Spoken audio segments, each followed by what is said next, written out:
Hey skiers, I'm Jeff from skiessentials.com. Welcome to our 2024 ski test. Today we're talking about the Armada Declivity 108 Ti. I always have a lot of fun when I get to ski this thing. Unfortunately, here in Vermont, there really are only a handful of days each season where a ski like this is super appropriate. And even on those days, you could certainly make an argument that it's a more appropriate Western ski just because of some of its characteristics. Obviously, we do get on skis this wide here in Vermont on big powder days, but with the power and just kind of overall feel of this ski, I don't know, it likes big terrain, and we can talk about why that is as we go through it. So this is really the kind of widest ski in the main Declivity line. We do move from 108 Ti to the Declivity X, but to me that kind of feels like a different animal, kind of some different things going on in its shape and construction.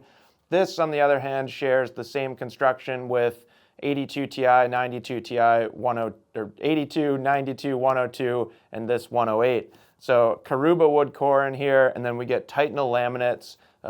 This is a pretty darn strong ski, but Armada uses their articulated Titanal banding technology. So full width metal underfoot, and then it kind of goes into these slits of metal through the forebody.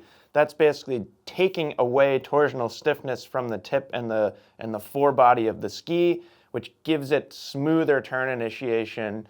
I think it's important for the performance of all the Declivity skis, but maybe most noticeable in this 108. You know, this is a big ski. If you were to have a full width just sheet of metal up here, it might just feel a little bit too much. And I think it does a good job of achieving that like super powerful level, but also being not like crazy hard to ski. I think that's important for this ski. So pretty cool how they blend kind of a lighter weight Caruba wood core with that metal and then kind of tweak it with that articulated Titanal banding. This is a big ski, 108 underfoot. We are 182 centimeters in length and we are barely over 2,000 grams. So that's not the lightest thing in the world by any means, but when you're talking about a ski that's 108 underfoot in this length with that much metal, it's pretty cool. And that's really where that Caruba wood core is helping. From a shape perspective, probably about what you would expect for a ski this big. As we go wider and wider in the Declivity line, I've mentioned this before, but we get more and more rocker, and this 108 really starts to feel like a powder shape. So a lot of tip rocker up here. I like the really slow, gradual rise to the rocker profile too, and we can talk about what that does. And then a little bit longer tail rocker in here than the 102, but obviously a big difference between tip and tail rocker because this is a directional ski. Unlike something like the Armada ARV 106, where you look at that ski and it's almost perfectly balanced for tip and tail rocker, these Declivity models aren't really designed to go backwards at all. So that's it for construction and shape, or at least those are the main ingredients here. And this ski, similar to the 102, but perhaps more enhanced in this 108 or more noticeable, it just strikes a nice balance between feeling powerful and strong, but also maneuverable or kind of like surfy and smeary. I like to put it in this realm of like playful big mountain ski, which is probably a really small category of skis, but I think it's like a cool way to think about this one. It has by far enough power and stability to handle really high speed, like big mountain open terrain. It can do it no problem whatsoever.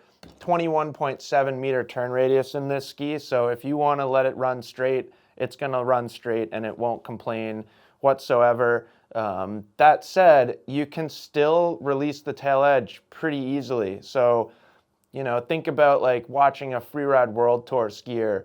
Like they are charging and they point their skis directly down the fall line, but there are also moments in a situation like that where you got to throw them sideways really quickly.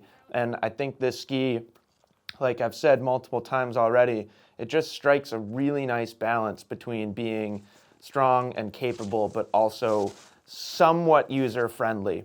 And I say somewhat user-friendly because when you kind of peel all the layers back, this is still a ski that's 108 underfoot with metal. This is kind of one of those things where you're really looking at an advanced expert level skier.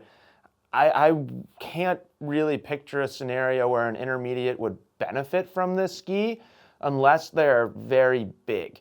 If you're like over 6 feet and pretty heavy, I think you could get on this ski as an intermediate and you would do just fine. But if you're my size and you're still kind of working on your technique, a ski like this is just somewhat unnecessary, and there are better options even if you want to go this wide. But yeah, if you're a strong skier and you're looking for that particular combination of performance characteristics, stability, power, but also a fair amount of looseness, I think this is really one of the better options on the market. So that's it. That's the Armada Declivity 108 Ti. Let us know if you have any questions about it. Super cool ski. Don't see a ton of them out there, probably because it's huge and a little bit unique. So yeah, let us know if you have any questions, and we'll see you out there on the slopes.